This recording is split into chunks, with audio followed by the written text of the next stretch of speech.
Modern Tamil Nadu பார்வையாளருக்கு வணக்கம். இன்று நம்முடைய பார்வையாளருடைய கேள்விகளுக்கும் சந்தேகங்களுக்கும் பதிலளிக்கக்கூடிய ஒரு ஷோ. அதனால நம்ம அந்த கேள்விகள் சந்தேகங்களுக்கு முன்னால நாட்டு யூஎஸ் மேக்சிமஸ் அப்படிங்கிற ஒரு கமெண்ட் போட்டிருந்தார். அதாவது நம்ம அந்த டிசிஎஸ் ஐடி நிறுவனத்தில் ஆயிரக்கணக்கான பேர் 12,000 பேர் பணி நீக்கம் செய்யப்பட்டார்கள் அப்படிங்கிற விஷயத்தை பற்றி பேசிட்டு இருந்தோம். குறிப்பாக ஐடி ஊழியர்களுக்கு தொழிற்சங்கம் இல்லை, அது ஒரு மிகப்பெரிய அளவிலான பிரச்சனை. பல அன்ஆர்கனைஸ்டு லேபர்ஸ்க்கு அந்த பிரச்சனை இருக்குதுங்கிறது குறிப்பிட்டிருந்தோம். அவர் ஒரு கமெண்ட் போட்டிருக்காரு, மக்களை யுனைட் அப்படிங்கிற ஐடி தொழிலாளர்களுக்கான தொழிற்சங்கங்கிறது இருக்கிறது. யுனைட் ஐடி யூனியன் கூகுளில் தேர்னால் கூட கிடைக்கும். அதனால் ஐடி ஊழியர்கள் இந்த டிசிஎஸ் பிரச்சனை குறித்து கூட நாங்கள் சட்டப்பூர்வமான நடவடிக்கை எடுக்க இருக்கிறோம். அந்த சட்டப்பூர்வமான ஆலோசனைகளுக்கும் அணுகுங்கள் அப்படின்னு சொல்லியிருக்காரு. கண்டிப்பாக இந்த நிகழ்ச்சியை பார்க்கக்கூடியவர்கள் ஐடி ஊழியர்களாக இருந்தீர்கள் சொன்னால் இந்த தொழிற்சங்கத்தை தொடர்பு கொள்ளுங்கள், உங்களுடைய தொழிலாளர்களுடைய உரிமைகளை பாதுகாத்துக் கொள்ளுங்கள். சரி, ஷோக்குள்ள போவோம். இது முச்சந்தி ஷோ. நான் உங்கள் சுகுணாதி வாகர். நான் அலெக்ஸ் பாண்டியன்.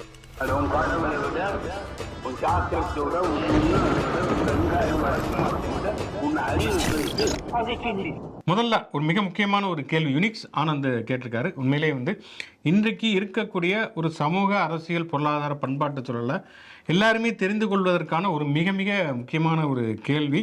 அதற்கான பதிலை சொல்ல வேண்டிய ஒரு கடமை நமக்கு இருக்கிறது. அலெக்ஸ் மீசை ரொம்ப புடிசா இருக்கு அப்படின்னு சொல்லிட்டு அவரு கேட்டிருக்காரு. கேள்வி லிஸ்ட்ல சமூக பொருளாதார கேள்வின்னு எதுவும் இல்லையான்னு யோசிச்சுக்கிட்டே இருந்தேன். நான் ஃபுல் ட்ரிம் தான் பண்ணேன். பொடிசான மீசை அவருக்கு மட்டும் தெரிஞ்சிருக்கு. இதெல்லாம் எப்படின்னு எல்லாம் தொலைநோக்கு பார்வையோட போகணும்டா. அதுக்கு என்ன காரணம்? இன்னொருத்தர் கூட போட்டிருந்தாரு, நீங்க மீசை இது பண்ணிட்டீங்க அப்படிங்கிற மாதிரி சொல்லியிருந்தார். ஓ பன்னீர்செல்வத்தை மோடி சந்திக்காத காரணத்தினால இது நீங்க பண்ணியிருக்கீங்களா அப்படிங்கிற மாதிரியான கேள்விகள்லாம் வருகிறது. அந்த மீசை என்ன பொடி மீசையுடைய ரகசியத்தை நீங்க சொல்லுங்க. அடுத்த கேள்வி. நல்ல கேள்வி. அடுத்த கேள்வி. சரி, ஓகே. அடுத்த கேள்வி யுனிக்ஸ் ஆனந்தே கேட்டிருக்காரு. இந்த மும்பையில் இருக்கக்கூடிய இந்த டப்பா வாழாக்கள் பற்றி சொல்லுங்க அப்படிங்கிற மாதிரி சொல்லியிருந்தார். நான் அப்புறம் இணையதளத்தில் தேடி படித்தேன். அந்த மும்பையில் இருக்கக்கூடிய அந்த டப்பா வாழாக்கள் எப்படி உருவானார்கள் அப்படிங்கிற ஒரு வரலாறு பார்க்குறப்ப பார்சி மக்கள் அதிகம் இதில் வடநாட்டில் பார்சி மக்கள் அதிகம்.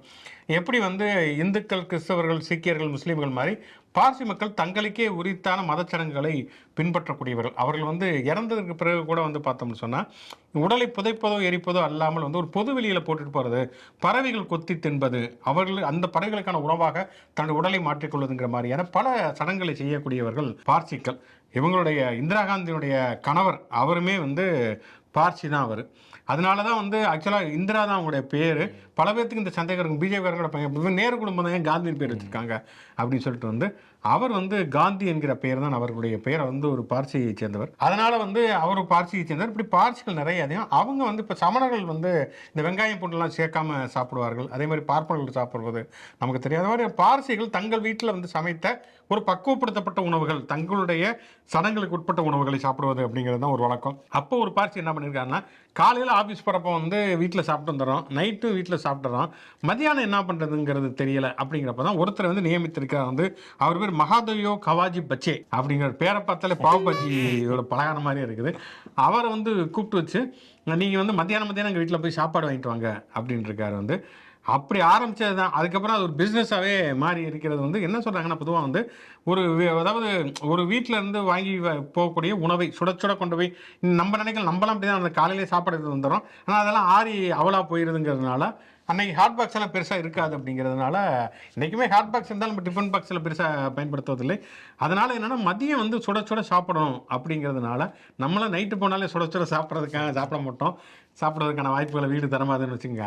அப்படி இருக்கிறப்ப அவங்கள ஏற்பாடு பண்ணியிருக்காங்க. வீட்டில் இருந்து வாங்கி வரக்கூடிய உணவை அலுவலகத்தில் கொண்டு கொடுப்பது, அந்த டிஃபன் பாக்ஸை சுமந்து கொண்டு வருவது அப்படிங்கிறது தான் அது கிட்டத்தட்ட ஒரு 6 டப்பா வாழக்காலுக்கு மாறி தான் அவங்களுக்கே போய் சேருமா. அதை முறைப்படி பண்ணியிருக்காங்க. இது வரைக்கும் ஒரே ஒரு முறை தான் ஒருத்தரோட டிஃபன் பாக்ஸ் இன்னொருத்தருக்கு மாறி போனது அப்படிங்கிறதே இருந்திருக்கிறது. பெரும்பாலும் சரியானதாக போயிருக்கிறது. நம்ம ஊரில் கூட நாகேஷ் அப்படி ஒரு படத்தில் நடிச்சிருப்பார், பாலச்சந்தருடைய ஒரு படத்தில் நடிச்சிருப்பார். நம்ம ஊரில் அந்த டப்பா வாழாக்கள் கலாச்சாரமே பெருசாக கிடையாது. ஆனாலும் அப்படியான ஒன்று இருக்கிறது. இன்றைக்கி நம்ம யோசிச்சு பார்த்தோன்னா இது ஒன்றும் இல்லை, ஸ்விக்கி ஜொமேட்டோ டெலிவரிக்கான ஒரு முன்னோடியாக இருக்குது. ஸ்விக்கி ஜொமேட்டோவில் நம்ம இதில் ஹோட்டல்லேருந்து வாங்கிட்டு வீட்டில் கொடுக்குறாங்க. இப்போ டன்ஸோ இருக்குது. வீட்டில் நீங்கள் இப்போ நான் வந்துட்டேன், என்னுடைய ஒரு டைரியை வீட்டில் வச்சுட்டு வந்துட்டேன், ஒரு பேனா வச்சுட்டு வந்துட்டேன், அல்லது திடீர்னு வேறு ஒரு ட்ரெஸ் மாற்றணும்னு சொன்னால் கன்சோலை புக் பண்ணால் அதை வந்து வீட்டிலேருந்து வாங்கிட்டு வந்து நமக்கு கொடுத்து விடுவார்கள். அது மாதிரி சாப்பாட்டை கொண்டு வந்து கொடுப்பது என்கிற இந்த ஒரு டோர் டெலிவரி சிஸ்டம் அப்படிங்கிறது மும்பை வாலாக்கள் மத்தியில் அப்போ வந்து உருவாகி இருக்கிறது. இந்த டப்பா வாலாக்கள் என்பவர்கள் ஒரு ஃபேமஸாக வந்து ஒரு பெரிய அளவிலான ஒரு பிஸ்னஸ் நெட்வொர்க்காகவே வளர்ந்துருந்தது. டப்பா வாலாக்கள் பற்றி யூடியூப்பில் நிறைய வீடியோக்கள், படங்கள், திரைப்படங்கள்லாம் வந்திருக்கு. லஞ்ச் பாக்ஸ் அப்படிங்கிற படங்கள்லாம் அதெல்லாம் பார்த்தாலே அவங்க எப்படி இயங்குறாங்க அப்படின்ட்டு முழுமையாக இருக்கும், பிரமிப்பாக இருக்கும். நீங்கள் சொன்ன மாதிரி 7 பேர் தாண்டினாலும் அந்த டிஃபன் பாக்ஸ் மாறாது. அதே மாதிரி நேர மேலாண்மை, டைமிங்கில் வந்து பயங்கர இதாக இருப்பாங்க. வீட்டில் வந்து பிக்கப் பண்ணுற டைமாக இருக்கட்டும், இந்த நேரத்துக்குள்ளே அதை எவ்வளவு தூரமாக இருக்கட்டும், எவ்வளவு டிராஃபிக்காக இருக்கட்டும், அதை கடந்து போய் சம்மந்தப்பட்டவங்கள்ட்ட அந்த டிஃபன் பாக்ஸை கொடுக்கறதுல நேரத்தெல்லாம் கீப்பப் பண்ணுவாங்க அப்படின்ட்டு பல விஷயங்கள்லாம் இருக்குது. ஆனால் இப்போ நீங்கள் சொன்ன மாதிரி ஸ்விக்கி ஜொமேட்டோவுக்கு முன்னாடியே இருந்தாங்க. இப்போ ஸ்விக்கி ஜொமேட்டோலாம் வந்தக்கப்புறமேலு அவங்களுக்கான மவுஸ் குறைஞ்சிருச்சு. முன்னாடி மாதிரி அவங்களுக்கான பணி வாய்ப்பு இல்லை அப்படிங்கிறதும் முன்னாடி டிசிஎஸ் வேலை வாய்ப்புலேருந்து ஸ்டார்ட் பண்ணால் அடுத்ததுமே வந்து அவங்களுக்கான பணி வாய்ப்புகளும் இல்லை. பல பேர் வந்து இப்போ அடுத்து அவங்க தலைமுறைகள்லாம் வேறு வேறு வேலைகளுக்கு போயிட்டாங்க, ஆட்கள் குறைஞ்சிட்டாங்க அப்படிங்கிற பிரச்சனைகளும் மும்பையில் இருக்குது. ஓகே, ஒருத்தர் கஷ்டமான ஒரு கேள்வியை கேட்டிருக்கார். சோலை சசிகுமார், விஜய் எப்போது பத்திரிகையாளரை சந்திப்பார்? தமிழக விவகாரங்களில் பத்திரிகையாளர் கேள்விகளுக்கு எப்போது பதிலளிப்பார் அப்படின்னு கேட்டிருக்காரு. தெரியலையப்பான நாயகன் கமலஹாசன் தான் சொல்ல வேண்டியதாக இருக்கிறது. ஏன்னா வந்து அவர் வந்து நம்ம இப்போ தான் நேற்று தான் பேசுகிறோம், இந்த கவிக்குமார் ஆணவ கொலை பற்றி ஒரு வாயே திறக்கவில்லை அப்படிங்கிற விஷயத்தை சொன்னோம். பத்திரிகையாளர் வந்தால் வந்து என்னென்னா விஷயம் ஓரளவுக்கு தெரிஞ்சிருக்கணும். ஒரு நாட்டில் ஒன்று நடக்குதுன்னா, இப்போ அவர் வந்து கவின்குமார் ஆணவ கொலையை பற்றி பேசாமல் இருக்கார் விஜய் அப்படின்னா, ஒன்று வந்து இதை பற்றி பேசினா ஆதிக்க ஜாதிகளுக்கு நம்ம வந்து விரோதமாயிருமோ, ஓட்டு கிடைக்காம போயிருமோ அப்படின்னு நினைக்கலாம். இன்னொன்று அவருக்கு அதை பற்றி தெரியாமல் கூட இருந்திருக்கலாம். இது என்ன அறிக்கை விடுறது, என்னத்தை கேள்வி கேட்டாங்கன்னா என்ன பதில் சொல்கிறது, ஆணவ கொலைனா என்ன சொல்கிறது, ஜாதி ஒழிப்புனா என்ன சொல்கிறது அப்படிங்கிற மாதிரியான குழப்பங்களுமே இருக்கும். எல்லாமே வந்து அவருக்கு வந்து இன்புட்ஸ் யாராவது கொடுத்தால் மட்டும்தான் அதை பிரதிபலிப்பவராக இருக்கிறார். பல அவருடைய நிகழ்ச்சிகளில் பார்த்தோம்னா வேண்டா விருப்பா பிள்ளை பற்றி காண்டாமிருகன் பேர் வச்சது மாதிரி யாரோ ஒரு நிகழ்ச்சி நடத்துகிறாங்க, நம்ம ஒரு சீஃப் கெஸ்ட்டாக கூப்பிட்டுருக்காங்கிற மாதிரி தான் வந்து பேசி விட்டு போவதை போல இருக்கிறார். கண்டிப்பாக செப்டம்பர் மாதம் அவர் வந்து சுற்றுப்பயணத்தை தொடங்குறார். எல்லாருமே சுற்றுப்பயணம் கிளம்பிட்டாங்க. அன்புமணி, பிரேமலதா அன்னைக்கு வந்து இல்லம் தேடி உள்ளம் நாடின்னு ஒன்று தொடங்குறாங்க. எடப்பாடி போய்கிட்டு இருக்காரு. அடுத்து வந்து விஜயுமே போகிறார். அப்பயாவது ஒரு பத்திரிகையாளர்களை சந்திப்பார் அப்படின்னு சொல்லி நம்புவோம். உண்மையிலே அவர் பத்திரிகையாளரை சந்திக்கிற பொழுது பத்திரிகையாளருடைய கேள்விகளுக்கு பதில் சொல்லும்போது தான் உண்மையிலேயே அவருக்கான பொலிட்டிக்கல் கேப்பபிலிட்டி என்ன அப்படிங்கிறது தெரிய வரும். காத்திருப்போம். நான் அந்த கேள்வியில் வந்து இப்போ எப்போது பத்திரிகையாளர்கள் சந்திப்பார் அப்படின்னு கேட்குறதுக்கு பதில் அவர் பத்திரிகையாளர்களை சந்திச்சுக்கிட்டு தான் இருக்கார். எப்போலாம் நிகழ்ச்சி நடக்குதோ அப்போல்லாம் பத்திரிகையாளர் சந்திச்சுன்னு இப்போ நீங்கள் நல்லா பார்த்தீங்கன்னா எல்லாத்துக்கும் டாட்டா காட்டுவார். டாட்டா காட்டிகிட்டே போவார், திரும்பி காரில் வந்து டாட்டா காட்டுவார். ஆனால் பத்திரிகையாளர் சந்தி கேள்விகளுக்கு எப்போது பதிலளிப்பார் அப்படிங்கிறதான் அப்படின்னு கேட்டால் அதுதான் நடக்காத விஷயம். சென்னையிலேருந்து மதுரைக்கு போகிறேன், யாரும் மதுரை ஏர்போர்ட் வந்துடாதீங்க அப்படிங்கிற ஒரு விஷயத்தை மட்டும் தான் சொன்னார். சொல்லாமல் இருந்தால் கூட இவர் மதுரைக்கு போகிறீங்கிறது யாருக்கும் தெரிஞ்சிருந்திருக்காது. மதுரைக்கு போகிறதே யாருக்கும் தெரியாதுங்கிறப்ப விஜய் சொல்லாமல் இருந்தால் யாருக்கும் தெரிஞ்சிருக்காது. அதை வந்து வழியை சொன்னார் அப்படிங்கிறத பார்ப்போம். காலம் இருக்கிறது. எப்படியா இருந்தாலும் வந்து கத்திரிக்காய் முத்துனா கடத்தருக்கு வந்து தான் ஆகணுங்கிற மாதிரி கட்சி ஆரம்பிச்சாரு. எலெக்ஷன் நிற்க போகிறாருன்னா எப்பயாவது ஒரு பத்திரிகைகளை சந்திச்சு தான் ஆகணும். பார்ப்போம். வெங்கட்ராமன் அவர் வந்து கேள்வி கிட்டத்தட்ட இதே மாதிரியான ஒரு கேள்வி தான் வந்து உச்சநீதிமன்றம் தான் வந்து இந்த ஆளுநர்களுக்கு எதிரான ஒரு தீர்ப்பை வழங்கியிருக்கு. அதில் வந்து என்னன்னா அவங்க உச்சநீதிமன்றம் தனக்கான ஒரு பிரத்யேகமான சட்டங்களை பயன்படுத்தி அவங்களே கவர்னர் கொடுக்க வேண்டிய ஒப்புதலெல்லாம் கொடுத்துட்டாங்க. அதில் ஒன்று தான் வந்து இந்த பல்கலைக்கழகத்தில் துணைவேந்தர் நியமிக்கக்கூடிய ஒரு மசோதா. இந்த உச்சநீதிமன்றமே செய்ததற்கு பிறகு உயர்நீதிமன்றம் அதுக்கு வந்து தடை விதித்தது சரியான்னு கேட்டிருக்காரு. இதுவும் தெரியலையே இப்போ தான் சொல்ல வேண்டியிருக்கு. ஏன்னா இந்த தீர்ப்பை கொடுத்தவர் நம்முடைய நீதியரசர் GR சுவாமிநாதன். அவர் தான் அந்த தீர்ப்பை கொடுத்தார். உச்சநீதிமன்றமே சொல்லிடுச்சு தனக்கான சிறப்பு சட்ட விதிகளை பயன்படுத்தி அவங்களே ஒப்புதல் கொடுத்தது பிறகு அந்த சட்ட மசோதாக்களில் ஒன்றாக இருக்கக்கூடிய இந்த பல்கலைக்கழகத்தில் துணைவேந்தர்கள் நியமிப்பது அதில் மட்டும் பார்த்தோம்னு சொன்னால் வந்து இது மட்டும் செல்லாது அப்படின்னு சொல்லி இருக்கிறார்கள். இதுக்கு எதிராக தமிழ்நாடு அரசு சுப்ரீம் கோர்ட்டுக்கு அப்பீல் போயிருக்காங்க. கண்டிப்பாக ஒரு சட்டத்தின் நீதி நிலைநாட்டப்படும், மாநில உரிமைக்கான ஒரு நியாயமும் கிடைக்கும் அப்படின்னு சொல்லி நம்புவோம். ரமேஷ் ராம் கேட்டிருக்காரு வந்து இந்த வரிகள் பற்றி, மாநில அரசுக்கு என்ன நேரடியாக வரிகள் வருகிறது, ஒன்றிய அரசுக்கு அதெல்லாம் போகுது, ஒன்றிய அரசு வந்து மாநிலங்களுக்கு எப்படி வந்து பங்கு போடப்படுகிறது அப்படிங்கிற மாதிரி விஷயத்தை எல்லாம் கேட்டிருக்கிறாங்க. ஆக்சுவலாக என்னென்னா நமக்கு சிற்றறிவுக்கேட்டிய அளவில் நம்ம இணையதளங்களை தேடிய வரைக்கும் பார்த்தோம் அப்படின்னு சொன்னால் வந்து இந்த GST அப்படிங்கிற ஒன்று வராததுக்கு முன்னால் பார்த்தோம்னா மாநில அரசுகள் வசூலிக்கக்கூடிய வரிகள் அப்படிங்கிறது தனியாக இருக்கும். மத்திய அரசு ஒன்றிய அரசுடைய வரிகள்ங்கிறது ரொம்ப காலமே பார்த்தோம்னா வருமான வரி, நம்ம வந்து இன்கம் டேக்ஸ் கட்டுறதுங்களுக்கு வந்து ஒன்றிய அரசுக்கு தான் போகும் அப்படிங்கிறது நமக்கு தெரியும். நீங்கள் ஒரு சோப்பு வாங்கினீங்கன்னா கூட அதுக்கான ஒரு வருமான வரி, அதுக்கான ஒரு டேக்ஸ் அப்படிங்கிறது இருக்கும். அதில் மாநில அரசுக்கான ஒரு டேக்ஸு, மத்திய அரசுக்கான டேக்ஸு அப்படிங்கிறதுலாம் தனித்தனியாக இருக்கும் அப்படிங்கிறத பார்க்குறோம். அப்புறம் வேட் அப்படின்னு கொண்டு வந்தாங்க, வேல்யூ ஆர்டர் டேக்ஸ் அப்படிங்கிற மாதிரிலாம் கொண்டு வந்தாங்க. அதுவுமே மாநில அரசுக்கு உரிமையாக இருந்தது. ஜிஎஸ்டி வந்ததுக்கு பிறகு தான் என்ன அப்படின்னு சொன்னால் வந்து 3 விதமான வரி விதிப்பிலே ஒரு 3 வகை வந்துருச்சு. என்னென்னா வந்து நேரடியான வரி, அதுதான் இப்போ நம்ம சொல்லக்கூடிய இன்கம் டேக்ஸு, கார்ப்பரேட் டேக்ஸ், இதெல்லாம் நேரடியாகவே நீங்கள் வந்து ஒன்றிய அரசுக்கு செலுத்தக்கூடிய ஒன்று. இன்னொன்று பார்த்தோன்னா மறைமுகமான வரி தான் அந்த ஜிஎஸ்டி வரி. ஜிஎஸ்டியில் வந்து 2 இருக்குது. ஒன்று வந்து எஜிஎஸ்டி, ஸ்டேட்டுக்கான ஜிஎஸ்டி. அதுக்கப்புறமேல் பார்த்தோம்னு சொன்னால் வந்து ஒன்றிய அரசுக்கு போகக்கூடிய சிஜிஎஸ்டி, சென்டர் ஜிஎஸ்டி. அதில் வந்து என்னென்னா வந்து அதில் ஒரு குறிப்பிட்ட சதம் வரைக்கும் வந்து நமக்கு வருது, மாநில அரசுக்கு வந்து வருகிறது. பெரும்பாலானது வந்து ஒன்றிய அரசுக்கு போகிறது. இதில் வந்து மாநில அரசுக்கு வந்து முதல்ல வந்து நிறைய விஷயங்களில் வந்து வரி விதிக்கக்கூடிய, வரி வசூல் பண்ணுவதற்கான வாய்ப்புகள்ங்கிறது இருந்தது. ஆனால் இப்போ வந்து அதில் பெரும்பாலானவை ஒன்றிய அரசுக்கு போகிறது. வந்து ஒன்றிய அரசுக்கு போய் அவங்க வந்து குறிப்பிட்ட சதவீதம் வந்து நமக்கு தருகிறார்கள். அதுதான் அப்பப்போ வந்து அதுக்கான கவுன்சில் கூப்பிட்டு வந்து இத்தனை சதவீதங்கிறாங்க. வந்து தமிழ்நாடு முதலமைச்சர் கூட வந்து நிதி ஆயோக் கூட்டத்தில் வந்து வலியுறுத்தினார் 50% தரணும். ஏன்னா இப்போ வந்து 40-42 அதில் வந்து ஒருத்தர் திட்ட கமிஷன் நிதி ஆயோக் குழுவுடைய தலைவரை சொல்லியிருந்தாரு, நாங்கள் வந்து மாநிலங்களுக்கு நிறையா தரணும்னு சொன்னோம், மோடி தான் குறைச்சி விட்டாரு. கிருஷ்ணா நினைக்கிறேன் அவர் பேர், அவர் வந்து வெளிப்படையாகவே பேட்டி கொடுத்திருந்தார் அப்படிங்கிறத பார்க்குறோம். அப்போ வந்து அதாவது ஒன்றிய அரசு வந்து மொத்தம் வந்து இங்கேருந்து வரியை வசூல் செய்துவிட்டு அதில் ஒரு குறிப்பிட்ட சதவீதத்தை மாநிலத்துக்கு தருகிறது. அதில் தான் என்ன சிக்கல்னா தமிழ்நாட்டுக்கு வந்து குறைவாக தருகிறது, உத்தரப்பிரதேசம், பீகார் போன்ற மாநிலங்கள், குஜராத் போன்ற மாநிலங்களுக்கு அதிகமாக தருகிறது. ஆனால் அதிகமாக வரி யார் வசூல் பண்ணி கொடுத்துக்கிறாங்கன்னு பார்த்தோம்னா தமிழ்நாட்டில் மாதிரியான மாநிலங்களில் தான் வந்து அதிகமான அளவுக்கு வந்து ஒன்றிய அரசுக்கு வந்து வரி போகிறது. ஆனால் அங்கேருந்து திருப்பி ரிட்டர்ன் ஆகிறதுங்கிறது ரொம்ப ரொம்ப குறைவாக வருகிறது. நமக்கு வந்து மாநில அரசுக்கு வந்து ஒன்றிய அரசு தலையிடாமல் மாநில அரசே வரி வசூலிக்கக்கூடிய ஒரு சில விஷயத்தை மட்டும் விட்டு வச்சிருக்காங்க. ஒன்று வந்து பெட்ரோலு, அதே மாதிரி பத்திரப்பதிவு, இந்த இடத்துலலாம் வந்து ஜிஎஸ்டி கிடையாது. அதில் வந்து நம்ம நேரடியாக பண்ணலாம். அப்போ நம்ம வந்து மாநகராட்சி மூலம் வந்து வசூல் பண்ணக்கூடிய இந்த சொத்து வரி, இந்த மாதிரியான விஷயங்கள் மூலமாக இதுதான் வந்து இப்போதைக்கு மாநில அரசுடைய வரி வருவாயாக இருக்கிறது. அப்புறம் டாஸ்மார்க். இப்போ அதனால தான் என்ன சொல்கிறாங்கன்னா வந்து பெட்ரோலையும் ஜிஎஸ்டியில் கொண்டு வாங்க, பெட்ரோலையும் ஜிஎஸ்டி கொண்டு வாங்கங்கிறாங்க. பெட்ரோல் ஜிஎஸ்டி கொண்டு வந்தீங்க உங்களுக்கு பெட்ரோல் விலை குறையுங்கிறாங்க. பெட்ரோல் விலை குறையுது கூடுதுங்கிறது வேற. ஆனால் மாநில அரசுக்கு இருக்கக்கூடிய வரி வருவாயும் பாதிக்கப்பட்டுவிடும். மாநில அரசு வந்து தான் வசூலிக்கக்கூடிய வரியில இருந்தால் மக்களுக்கான நலத்திட்டங்களை வந்து மேற்கொள்கிறது. அதை தாண்டி ஒன்றிய அரசு தர வேண்டியது ஒழுங்காக தர மாட்டேங்குதுங்கிறதுனா இவ்வளவு பஞ்சாயத்துகள் இருக்கிறது. மதுபாண்டியன் அப்படிங்கிற டான்சி கேஸ் பற்றி கேட்டிருந்தாரு. 1991 அப்போ தான் முதல்ல ஜெயலலிதா வந்து முதலமைச்சராக வருகிறார். 1987 எம்ஜிஆர் இறந்ததுக்கு பிறகு அதிமுக 2ஆக உடைகிறது, ஜானகி அணி, ஜெயலலிதா அணின்னு சொல்லி. அப்போ வந்து நடைபெற்ற தேர்தலில் 1989 தேர்தலை பொறுத்த வரைக்கும் திராவிட முன்னேற்ற கழகம் வெற்றி பெறுகிறது. ஜானகி அணி படுதோல்வி அடைகிறது. ஜானகியிலிருந்து சிவாஜி கணேசன் வரைக்கும் படுதோல்வி அடைந்து ஜெயலலிதா எதிர்க்கட்சி தலைவராக வராங்க. சேவல் சின்னம் அவங்களுக்கு வந்து இரட்டைப்புறா சின்னம். அதற்கு பிறகு வந்து 2 கட்சியும் ஒன்றா சேருது. வந்து ஜானகி வந்து அரசியலை விட்டு போயிடறாங்க. 91 தேர்தல் அப்போ தான் வந்து ராஜீவ்காந்தி வந்து மரணம் அடைகிறார், படுகொலை செய்யப்படுகிறார். இப்போ சட்டமன்றம், நாடாளுமன்றம் 2க்குமே தேர்தல் நடைபெறக்கூடிய சூழல்ல தான் சட்டமன்றத்தில் வந்து அதிமுக காங்கிரஸ் கூட்டணி அமோக வெற்றி பெறுகிறது. திமுக 2 இடத்துல மட்டும்தான் வெற்றி பெறுகிறது. ஒன்று வந்து கலைஞர், இன்னொருத்தர் பரிதியிலம்பலதி. அப்போ வந்து 91 முதல் முறையாக ஜெயலலிதா வந்து முதலமைச்சரானாங்க. அப்போ போட்ட ஆட்டம் இருக்கு, அது மாதிரி தமிழக அரசியல் வரலாற்றில் எப்பயுமே ஆட்டம் போடல. 91 to 96 ஒரு மிகப்பெரிய இருண்ட காலகட்டம் அப்படின்னே சொல்லலாம்.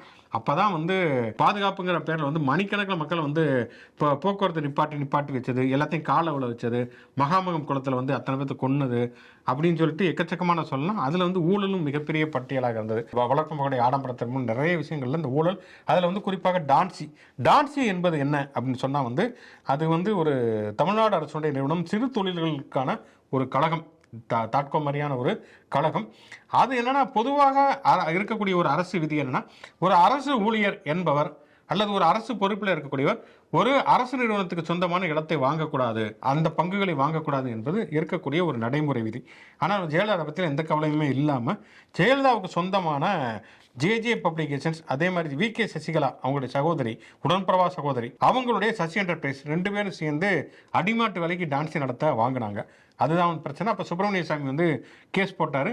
அதற்கு பிறகு வந்து கலைஞருடைய ஆட்சி 96 வந்த போதுமே வழக்கு நடத்தப்பட்டது. முதல்ல வந்து வழக்கு நடத்தப்பட்டு வந்து ஜெயலலிதா குற்றவாளி அப்படின்னு சொல்லிட்டு வந்து 2000 வந்து அக்டோபர் 9 2 ஆண்டுகள் கடுங்காவல் தண்டனையும் அப்புறம் 50,000 அபராதமும் விதிக்கப்பட்டது. அப்போ வந்து அவர் வந்து ஜெயலலிதா ஜெயிச்சது வந்து எம்எல்ஏ பதவிங்கிறது கேன்சல் செய்யப்பட்டது அப்படிங்கிறத பார்க்குறோம். அவங்க வந்து சட்டமன்ற தேர்தலே போட்டியிடவும் வந்து தகுதி நீக்கம் செய்யப்பட்டிருந்தது. வந்து அதுக்கு பிறகு பார்த்தோம்னா வந்து திருப்பியும் மறுமுறையும் வந்து அப்பீல் போனதுக்கு பிறகுமே வந்து தகுதி நீக்கம் செய்தது. அப்பதான் வந்து முதல் டம்மி முதல்வராக ஓபிஎஸ் ஆக்கப்பட்டாருங்கிறத பார்க்குறோம். கடைசியில் வந்து வழக்கு எப்படி போச்சுன்னா வந்து டான்சி நடத்த நானே திருப்பி கொடுத்துட்றேன் அப்படின்னு சொல்லி ஜெயலலிதா கொடுத்ததற்கு பிறகு அந்த வழக்கிலிருந்து அவர் விடுவிக்கப்பட்டார். அதுவுமே ஒரு தவறான முன்னுதாரணம் அப்படின்னு சொல்லி தான் சட்ட வல்லுநர்கள் சொல்கிறாங்க. அதாவது இப்போ நான் திருடிட்டு போகிறேன், அதை கொண்டு போய் திருப்பி வச்சுட்டேன், என்னை வந்து உள்ளே போடாதீங்க அப்படிங்கிற மாதிரி ரேப் பண்ணிவிட்டு அவருங்க அந்த பொண்ணுக்கு கல்யாணம் பண்ணிச்சுங்கிற மாதிரியான ஒரு அபத்தமான ஒரு தீர்ப்பு அப்படின்னு தான் சொல்லுவாங்க வந்து. ஆனால் இதில் வந்து ஒரு ஆறுதல் அளிக்கக்கூடிய ஒரு விஷயம்னா, ஜெயலலிதா செஞ்ச தப்ப ஜெயலலிதாவே கையெழுத்து போட்டு ஒத்துக்கிட்டாங்க. ஆமாம், நான் வந்து டான்ஸ் நிலத்தை நான் தான் வாங்கினேன் அப்படின்னு சொல்லி அவர்களே கையெழுத்து போட்டு ஒத்துக்கொண்டார்கள். அப்போ வந்து கலைஞர் வந்து ஜெயலலிதா விமர்சிக்கிற பொழுது ஜான்சி ராணி மாதிரி டான்சி ராணி என்று விமர்சிப்பார். இதுதான் டான்சி வழக்கினுடைய கதை. நீங்கள் அந்த டான்சி ஊழல் நடந்த அதே காலகட்டம் தான் 91 96 வரைக்கும் காலகட்டத்தில் தான் வந்து வருமானத்துக்கு மீறி சொத்து சேர்த்தாங்கிற வழக்கும் பதியப்பட்டு அது பல ஆண்டுகள் இழுத்தடிக்கப்பட்டு வாய்தா ராணி அப்படின்ட்டும் பட்டம் அவங்களுக்கு கொடுக்கப்பட்டு அவங்க சிறைக்கு சென்றாங்க. ஏவன் குற்றவாளியாக பெங்களூர் பரப்பன அகரஹாரா நீதிமன்றத்தில் தண்டனை பெற்று உள்ள போனாங்க. சொல்ல அந்த 91 to 96 தான் ஒரு இருண்ட காலம். ஓகே, மாயா அப்படின்னு சொல்லி மாலத்தீவில் வந்து நம்ம வந்து தொடர்ச்சியாக பார்க்கறாங்கன்னா உண்மையிலேயே வந்து மகிழ்ச்சி அளிக்கக்கூடிய ஒரு விஷயம். அவருக்கு எங்களுடைய நன்றிகளை தெரிவித்துக் கொடுக்கிறோம். அவங்க கேட்டிருக்காங்க, அந்த டெல்லியில் இருக்கக்கூடிய ஸ்கூல்ஸ் பார்த்து இங்கே வந்து தமிழ்நாட்டில் வந்து ஸ்மார்ட் ஸ்கூல்ஸ் தொடங்கியிருக்காங்களாமே, அதை பற்றி சொல்லுங்கள், அதில் வந்து சேர்றதுக்கு என்ன மாதிரியான விதிமுறைகள் இருக்குது, அந்த அட்மிஷனோட ப்ராசஸ் என்ன அப்படிங்கிற மாதிரி கேட்டிருக்கிறாங்க. ஸ்மார்ட் ஸ்கூல் அப்படிங்கிறது தனியாக இல்லை, இருக்கக்கூடிய அரசு பள்ளிகளை தரம் உயர்த்துவது அப்படிங்கிறது ஸ்மார்ட் ஸ்கூல் திட்டம். ஏற்கனவே இருக்கக்கூடிய அரசு பள்ளிகளுடைய வசதிகளை அதிகப்படுத்துவது. டெல்லியில் போய் பார்த்துட்டு வந்தார் ஸ்டாலின் அவர்கள். அப்போ வந்து அரவிந்த் கெஜ்ரிவாலுடைய ஆட்சி காலகட்டத்தில் குறிப்பாக கல்வித்துறை அமைச்சர் மணிஷ் சிசோடியா அவர் வந்து உலக அளவில் வந்து அவர் செய்த அந்த கல்வித்துறை சீர்திருத்தங்களுக்காக பல பத்திரிகைகள் பாராட்டப்பட்டவர். பல பத்திரிகைகளை பாராட்டுறாங்களா, சும்மா ஒன்று விட்டு வச்சிருப்போம்னு சொல்லி அவர் ஜெயிலில் வச்சிருக்காங்க. அப்போ அவர் வந்து மதுபான கடால் வழக்கில் வந்து மணிஷ் சிசோடியா உள்ள வச்சிருக்காங்க. என்னன்னா வந்து அரசு பள்ளி மாணவர்கள் தனியார் பள்ளி மாணவர்களைப் போல அவர்களும் தொழில்நுட்பத்தில் வந்து உயர வேண்டும் அப்படிங்கிறதுக்காகத்தான் இந்த ஸ்மார்ட் வகுப்புகள். அதில் வந்து அடிப்படையான அதில் இருக்கக்கூடிய விஷயங்கள்னா ஸ்மார்ட் கிளாஸ் ரூம்ஸ் சொல்கிறாங்க, திறன்மிகு வகுப்பறைகள் அப்படிங்கிறாங்க. வந்து அதில் என்னென்னா வந்து ஸ்மார்ட் போர்டு இருக்கும், கம்ப்யூட்டர்ஸ் இருக்கும், அதில் வந்து வைஃபை கனெக்ஷன்ஸ் இருக்கும், ப்ராஜெக்டர்ஸு, இந்த மாதிரியான நவீன தொழில்நுட்பங்கள் வந்து பயன்படுத்தப்படுகிறது. கிட்டத்தட்ட வந்து ஒரு 22,931 ஸ்மார்ட் போர்டுகள் வந்து அரசு பள்ளிகளில் வந்து அமைக்கப்பட்டிருக்கிறது. அதே மாதிரி அதனால் என்னென்னா வந்து காட்சி மற்றும் மொழி, ஆடியோ அண்ட் விஷுவல் வழியாக வந்து பாடங்களை புரிந்து கொள்ள முடிகிறது. இதனால் வந்து அவருடைய கற்றல் திறன் வளர்கிறது. வெறும் புத்தகத்தை பார்த்து மட்டும் மனப்பாடம் பண்ணாமல் நேரடியாக வந்து அவர்கள் அதை வந்து பார்க்கிறார்கள் அப்படிங்கிறது. 2025ஆம் ஆண்டுக்குள்ளே உள்ள தமிழ்நாட்டில் உள்ள அனைத்து அரசு பள்ளிகளிலும் வந்து ஸ்மார்ட் கிளாஸ் அமைப்பது அப்படிங்கிற ஒரு இலக்காக வைத்திருக்கிறார்கள். இதன் மூலமாக என்ன அப்படின்னு சொன்னால் அவர்கள் படிப்பை தாண்டி எக்கச்சக்கமான தேர்வுகளுக்கும் அவருக்கு உதவுகிறது. வந்து தேசிய அளவிலான பல்வேறு விதமான நுழைவுத் தேர்வுகளுக்குமான பங்கேற்பதற்கான ஒரு வாய்ப்பு வழங்கப்படுகிறது அப்படிங்கிறத நம்ம பார்க்கிறோம். இதன் காரணமாக வந்து கிட்டத்தட்ட 2 வருஷத்தில் வந்து சுமார் 15 லட்சம் மாணவர்கள் கூடுதலாக அரசு பள்ளிகளில் சேர்ந்திருக்கிறார்கள் அப்படின்னு சொல்லப்படுகிறது. இன்றைக்கி அரசு பள்ளிகளில் வந்து எக்கச்சக்கமான சலுகைகள். ஒரு பக்கம் வந்து கல்வி தொடர்பான கல்வி மிக எளிதில் கற்றுக்கொள்வது, அதே மாதிரி உங்களுடைய தனித்திறமைகள் வளர்த்திருப்பது, அது மாதிரி கலை திருவிழாவிலிருந்து ஆரம்பித்து எக்கச்சக்கமான விஷயங்கள் பண்ணுறாங்க. இன்றைக்கி தனியார் பள்ளி மாணவர்களுக்கு நிகராக அரசு பள்ளி மாணவர்கள் உயர்ந்திருக்கிறார்கள். உண்மையை நானும் ஒரு அரசு பள்ளி மாணவன் தான், உண்மையிலே பெருமைக்குரிய ஒரு விஷயம். அந்த வகையில் வந்து இந்த ஸ்மார்ட் கிளாஸ் அப்படிங்கிறதுக்கு இதுக்கு அட்மிஷனாக வந்து அதுக்கான தனித்தகுதியெல்லாம் கிடையாது. நீங்கள் ஒரு அரசு பள்ளி மாணவராக இருந்தாலே சில அரசு பள்ளிகள் தேர்ந்தெடுக்கப்பட்டு ஸ்மார்ட் ஸ்கூல்ஸாக மாற்றப்படுகிறது. இது தமிழ்நாடு முழுக்க செய்வது அப்படிங்கிறது தமிழ்நாடு அரசின் நோக்கமாக இருக்கிறது. அந்த நோக்கம் நிறைவேற வாழ்த்துவோம். ஆனால் அந்த கேள்வியில் வந்து அவங்களுக்கு அந்த ஸ்மார்ட் ஸ்கூல் அப்படின்ட்டு குறிப்பிடுறதுல ஒரு சின்ன சந்தேகம் நினைக்கிறாங்க. வந்துட்டு அட்மிஷன் ப்ராசஸ்லாம் எப்படின்ட்டு கேட்டிருந்தாங்க. அது வந்து தமிழ்நாடு அரசே வந்து மாடல் ஸ்கூல்னு நடத்துகிறாங்க. அங்கங்கே விருதுநகரில் இருக்க ஸ்கூல் பற்றிலாம் இப்போ ரீசெண்டாக நிறைய செய்திகள் வந்துச்சு. திருச்சியில் ஒரு மாடல் ஸ்கூலை முதலமைச்சர் போய் நேரடியாக துவங்கி வச்சுட்டு வந்தார். அது வந்து 10ஆம் வகுப்பு வரைக்கும் அரசு பள்ளியில் நல்ல மதிப்பெண் பெற்று நல்ல வீட்டில் வந்து வறுமை சூழலில் இருக்காங்க, பள்ளியை வந்து ஸ்கூலை வந்து கண்டினியூ பண்ண முடியல, அவங்கள கொஞ்சம் எக்ஸ்ட்ரா கேர் போட்டோம்னாக்கா அவங்க வந்து கல்வியில் அடுத்தடுத்த ஒரு நிலைக்கு உயர்வாங்க அப்படின்ற மாணவர்களை செலக்ட் பண்ணி மாடல் ஸ்கூலுக்கு உண்டு உறைவிட பள்ளி அது 11th 12th அங்கே வந்து ஸ்பெஷல் கேர் எடுத்து அவங்களுக்கு நீங்கள் சொன்ன மாதிரியே வந்து மற்ற ஸ்கூலில் இருக்கிற மாதிரியே வந்து என்ட்ரன்ஸ் எக்ஸாமுக்கான கோச்சிங்லாம் கொடுத்து அப்படின்ட்டு அவங்கள தனித்திறமையோட அவங்களுக்கு எக்ஸ்ட்ரா கேர் கொடுத்து வளர்க்குற மாதிரி மாடல் ஸ்கூல்ஸை தமிழ்நாடு அரசு பல இடங்களில் உருவாக்கி உருவாக்கியிருக்காங்க. அந்த மாடல் ஸ்கூல்ல இருந்து தான் கடந்த ஆண்டு வந்து கிட்டத்தட்ட 150 மாணவர்களுக்கு மேலே வந்து ஐஐடி, என்ஐடி, நிஃப்ட் அந்த மாதிரியான அந்த கல்லூரிகள் எல்லாம் போய் அட்மிஷன் வாங்கி சேர்ந்துருக்காங்க. ஸோ அதனால் ஸ்மார்ட் ஸ்கூலும் தமிழ்நாட்டில் இயங்கிட்டு இருக்கு, அதே மாதிரி மாடல் பள்ளிகளும் தமிழ்நாட்டில் இயங்கிட்டு இருக்கு. அதில் இந்த விருதுநகர்லாம் வந்து அந்த பையனுக்கு எல்லா செலவையும் அரசே ஏற்றுக்கும், வந்து இப்போ சேர்த்தா மட்டும் போதும் அப்படின்னு அந்த கலெக்டர் கேட்கும் போதெல்லாம் வந்து வீட்டில் அவங்க கிராமங்களில் வந்து இல்லை 10ஆவதோட போதும், என் பையன் அதுக்கு மேலே படிக்க வேணாம் அப்படின்ட்டுலாம் சொல்லி இவர் வந்து ரொம்ப கட்டாயப்படுத்தி அப்படி கூட்டிகிட்டு வந்து சேர்க்கப்பட்ட மாணவர்கள்லாம் இன்னைக்கு வந்து ஐஐடி மாதிரியான உயர்கல்வி நிறுவனங்களில் படிக்கிறாங்க அப்படிங்கிற செய்திகள்லாம் வந்துச்சு. அதனால் 2 பள்ளிகள் தமிழ்நாட்டில் இயங்குது அந்த மாதிரி. ஓகே, பல விஷயங்களை நாம் பகிர்ந்திருக்கிறோம். கண்டிப்பாக உங்களுடைய கேள்விகள் சந்தேகங்களுக்கான பதில்கள் கிடைத்திருக்கும் அப்படின்னு நம்புகிறோம். தொடர்ச்சியாக உங்களுடைய கேள்விகளை பதிவு செய்யுங்கள். இதை வந்து 2 நாட்களுக்கு முன்னாலும் மட்டும் இல்லாமல் நீங்கள் தொடர்ச்சியாக தினந்தோறுமே உங்களுடைய கேள்விகளை சந்தேகங்களை பதிவு செய்யலாம். அதை தொகுத்து அதில் வந்து தகுதியானவற்றை எங்களுக்கு பதிலளிக்கக்கூடிய சாத்தியமானவற்றை கண்டிப்பாக பதில்களாக முன்வைக்கிறோம். தொடர்ந்து மாடர்ன் தமிழ்நாடு யூடியூப் சேனலோட தொடர்புகள் முச்சந்தி ஷோ லைக் பண்ணுங்கள், கமெண்ட் பண்ணுங்கள். மாடர்ன் தமிழ்நாடு சேனலுக்கு சப்ஸ்கிரைப் பண்ணுங்கள். யூடியூப் மாதிரியே மற்ற சமூக இணையதளங்களையும் நமக்கான பேஜஸ் இருக்குது, அங்கேயும் லைக் பண்ணி ஷேர் பண்ணி உங்களோட ஆதரவை தொடர்ந்து கொடுங்க. மீண்டும் ஒரு நிகழ்ச்சி சந்திப்போம். நன்றி.